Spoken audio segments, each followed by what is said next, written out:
حضرت ابو حفص حداد رضی اللہ تعالیٰ عنہ، ان کی توبہ کا سبب بھی ایک چھوٹا سا سگنل تھا، ایک چھوٹا سا پیغام تھا جو انہوں نے ایک غیر مسلم سے حاصل کیا۔ حضرت ابو حفص حداد رضی اللہ تعالیٰ عنہ یہ بھی ایک حسین عورت کے عاشق ہو گئے تھے، اور اس کے عشق میں انہیں نیند نہیں آتی تھی، راتوں کا قرار چین لٹ چکا تھا۔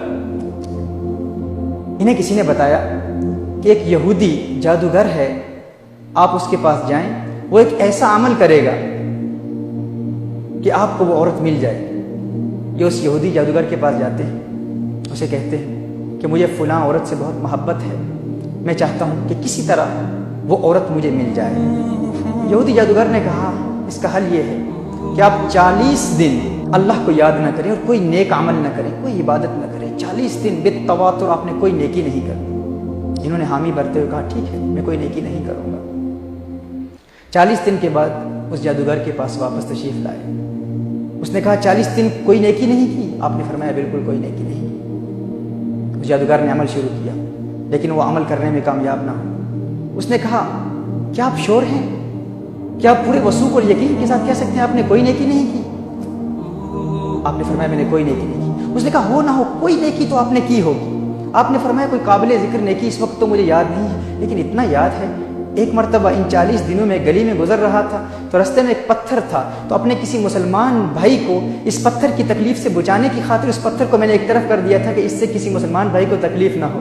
ناظرین کرام، اس جادوگر نے کہا، اس یہودی جادوگر نے کہا کہ ہے ابو حفص، تو نے ایک عورت کی محبت میں، فقط ایک عورت کی محبت میں تو 40 دن اپنے رب کی عبادت سے محروم رہا۔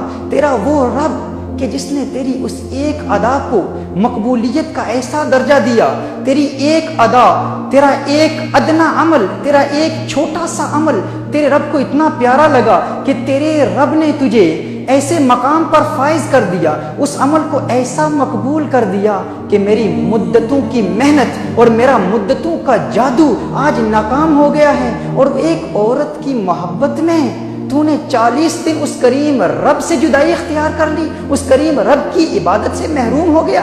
ابو حفص حداد نے اس بات کو قبول کیا، دل پر ایسا اثر ہوا، ایک یہودی کے سگنل کو قبول کر لیا اور توبہ پر قائم ہو گئے، اور اللہ نے انہیں توبہ پر استقامت دے دی اور ولایت کے مراتب پر فائز ہو گئے۔